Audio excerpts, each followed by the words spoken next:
Hello friends, আপোনালোক সকলোকে মোৰ চেনেল পাকঘৰ জুটিলৈ স্বাগতম জনাইছো। আজি মই আপোনালোকৰ মাজলৈ পুনৰ এবাৰ লৈ আহিছো এটা নতুন হেলদি ৰেচিপি যোনটো খাবলৈ খুব ভাল হয় আৰু লগতে খুব হেলদিও হয়। আজি মই আপোনালোকৰ ওচৰলৈ লৈ আহিছো জাতিলাওৰ চৰবত। শুনিবলৈ অকণ বেয়া লাগিছে, কিন্তু জাতিলাওৰ চৰবতত কি গুণ আছে সেইখিনি মই আপোনালোকক আজি জনাম আৰু তাৰ পিছতে আপোনালোকে গম পাব যে যোনটো বস্তু আমি সদায় বজাৰৰ পৰা কিনি আনো, সবজি বনাই খাওঁ, ভাজি বনাই খাওঁ, সেইটো এটা হেলদি ৰেচিপিও আছে যোনটো খালে আমাৰ শৰীৰৰ কাৰণে আৰু আমাৰ স্বাস্থ্যৰ কাৰণে খুব ভাল হয়। প্ৰথমতে মই আপোনালোকক জনাই দিওঁ যে জাতিলাও আমাৰ শৰীৰৰ কাৰণে আৰু আমাৰ স্বাস্থ্যৰ কাৰণে কিয় ভাল। জাতিলাওত থকা নিউট্ৰিয়েন্টছখিনি হ'ল যোনখিনি আমাৰ স্বাস্থ্যৰ কাৰণে খুব ভাল। সেইখিনি হ'ল জাতিলাওত জিংক থাকে, আইৰণ থাকে, মেগনেছিয়াম থাকে, তাৰোপৰি ভিটামিন বি থাকে আৰু সকলোতকৈ ইম্পৰ্টেণ্ট ভিটামিন চি থাকে। এইকেইটা হ'ল জাতিলাওত থকা নিউট্ৰিয়েন্টছৰ কথা। এতিয়া মই আপোনালোকক জনাম জাতিলাওৰ 10টা বেনিফিট। জাতিলাওৰ নম্বৰ 1 বেনিফিটটো হৈছে এটা জাতিলাওত 96% পানী থাকে। মানে এতিয়া গৰম দিন আহি আছে আৰু আমাৰ ডিহাইড্ৰেট হোৱাৰ চান্সটো বহুত বেছি। আমি বাহিৰলৈ গ'লে খুব বেছিকৈ ঘামো আৰু খুব বেছিকৈ ঘামিলে আমাৰ শৰীৰৰ যোনখিনি পানী সেই পানী কমিবলৈ আৰম্ভ কৰে আৰু ডিহাইড্ৰেশ্যন হ'লে কি হয় সেইটো আমি সকলোৱে জানো। সেইকাৰণে জাতিলাও ভাল, যিহেতু জাতিলাওত 96% ৱাটাৰ থাকে। তো গৰমত আপুনি যিমানে জাতিলাওৰ জুচ খাব সিমানেই সুস্থ হৈ থাকিব।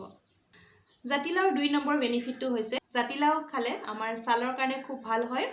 এতিয়া গৰম দিন আহিছে আৰু এতিয়া গৰম দিনত ছালৰ এটা বহুত ডাঙৰ প্ৰব্লেম হৈছে আমাৰ অইলি স্কিন, আৰু অইলি স্কিনত বহুত বেছি পৰিমাণে পিম্পলছ উঠে, গুটি হয় আৰু বেলেগ বেলেগ ধৰণৰ সমস্যাই দেখা দিয়ে। সেইকাৰণে জাতিলাও খালে সেই প্ৰব্লেমটো নাইকিয়া হয় আৰু লগতে ছালৰ যদি বেলেগ বেমাৰ আছে সেই বেমাৰ ভাল কৰাটো জাতিলাওৱে সহায় কৰে। 3 নম্বৰ বেনিফিটটো হৈছে জাতিলাওৱে কনষ্টিপেশ্যন ভাল কৰাত সহায় কৰে। কাৰোবাৰ যদি কনষ্টিপেশ্যনৰ প্ৰব্লেম হৈছে, এচিডিটিৰ প্ৰব্লেম হৈছে, তেন্তে সেই প্ৰব্লেম জাতিলাও খালে বহুত পৰিমাণে ভাল হয়। 4 নম্বৰ বেনিফিটটো হৈছে জাতিলাওৱে আমাৰ ব্লাড প্ৰেছাৰটো নৰ্মেল কৰি ৰাখে। 5 নম্বৰ বেনিফিটটো হৈছে জাতিলাওৱে আমাৰ ৱেইট লছ কৰাত বহুতখিনি সহায় কৰে।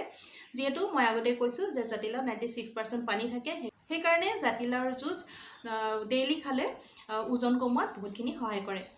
6 নম্বৰ বেনিফিটটো হৈছে জাতিলাওৰ ৰসে কিডনী ষ্ট'ন ভাল কৰাত সহায় কৰে আৰু কিডনী ষ্ট'ন হোৱাৰ ফলত বা বেলেগ কিবা কাৰণত যদি ইউৰিনেৰী ডিছঅৰ্ডাৰ হৈ আছে সেইখিনি ক্ষেত্ৰতো জাতিলাওৰ ৰসে বহুতখিনি সহায় কৰে।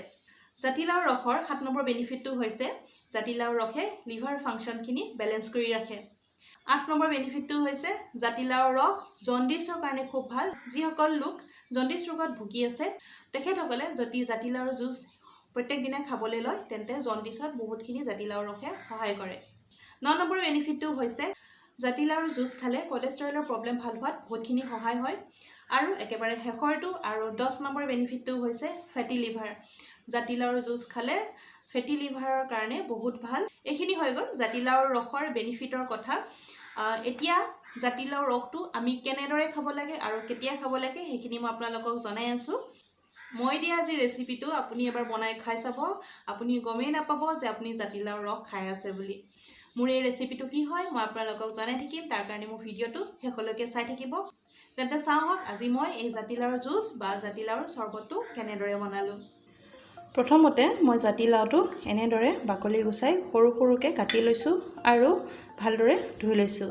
ইমানখিনি জাতিলাও কাটি এইখিনি মই এতিয়া মিক্সিটোত দি দিম। ইয়াতে এতিয়া মই দিম অকণমান ক'লা নিমখ। এইটো আন্দাজমতে দিব ক'লা নিমখটো।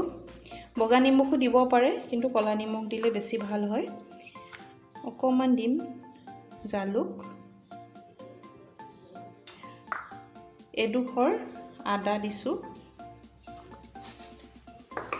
আৰু অকণমান জিৰা গুড়ি দিম। ইয়াতে মই আধা চামুচতকৈ কম জিৰা গুড়ি দিছোঁ। একেবাৰে শেষত দিম নেমু ৰস। ইয়াতে মই এচকল নেমু চেপিছোঁ। মই চামুচখনেদি দেখুৱাই আছোঁ কিমান চামুচ হ'ব।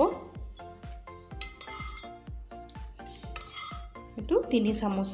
এই চামুচখনেদি 3 চামুচ মই নেমু ৰস দিছোঁ আৰু একেবাৰে শেষত মই দিম ইয়াতে অকণমান পানী। এইখিনি এতিয়া মই ভালদৰে মিক্সিত ঘূৰাই ল'ম আৰু তাৰপিছতে মই আপোনালোকক দেখুৱাই আছোঁ। এইখিনি মোৰ পিচি হৈ গৈছে চাওক। ধুনীয়াকৈ এইখিনি পিছ খাই গৈছে। এতিয়া এইখিনি মই গিলাচ এটাত ভালদৰে চেকি ল'ম। তেন্তে ফ্ৰেণ্ডছ, এইটোৱে আছিলে আজিৰ মোৰ ৰেচিপি জাতিলাওৰ জুচ। আপোনালোকে এনেদৰে সদায় বনাব আৰু খাব। আৰু মই আপোনালোকক অলৰেডি কৈছোঁৱেই ইয়াৰ গুণাগুণখিনি। আশা কৰোঁ আপোনালোকে আজিৰ এই ৰেচিপিটো ভাল পালে আৰু এনেদৰে বনাই খাব বুলি আশা কৰিলোঁ। তেন্তে ফ্ৰেণ্ডছ, এইটোৱে আছিলে আজি মোৰ হেল্ডি ৰেচিপি জাতিলাওৰ জুচ বা জাতিলাওৰ চৰ্বতৰ ৰেচিপি। আশা কৰোঁ আপোনালোক সকলোৱে ভাল পালে। এনেদৰে এবাৰ বনাই চাব আৰু খাই চাব, আৰু তাৰপিছতে খাই কেনেকুৱা পালে মোৰ কমেণ্ট ছেকশ্যনত জনাব। এই চৰ্বতটো আপুনি ডেইলি খাব পাৰিব, আৰু ৰাতিপুৱা শুই উঠি খালী পেটত খালেতো খুব ভাল হয়। খালী পেটত নাখালেও যদি দিনটোৰ কোনো এটা ভাগত আপুনি খায়, এগিলাচকৈ দিনত যদি খাব পাৰে তেন্তে খুব ভাল, আপোনাৰ স্বাস্থ্যৰ কাৰণে খুব ভাল। যোৱাৰ আগতে আৰু এটা কথা আপোনালোকক জনাই দিওঁ যে যদি আপোনালোকে মোৰ ভিডিঅ'টো প্ৰথমবাৰ চাই আছে তেন্তে প্লিজ মোৰ চেনেলটো ছাবস্ক্ৰাইব কৰিব, আৰু লগতে ওচৰতে থকা বেল আইকনটো টিপি দিব যাতে মই ভিডিঅ' দিলে আপোনালোকে সোনকালে দেখা পায়। আৰু যদি মোৰ ভিডিঅ'বোৰ ভাল পাইছে তেন্তে প্লিজ শ্বেয়াৰ কৰিব যাতে সকলোৱে এই ভিডিঅ'বোৰ চাব পাৰে আৰু মই বনাই দেখুওৱাৰ ধৰণেৰে খাব পাৰে। আৰু নতুন নতুন ৰেচিপি আৰু নতুন নতুন ভিডিঅ'ৰ সৈতে মই পুনৰ আপোনালোকৰ মাজলৈ উভতি আহিম। তেতিয়ালৈকে সুস্থ হৈ থাকক, ভালেৰে থাকক আৰু হেল্ডি হৈ থাকক। ধন্যবাদ।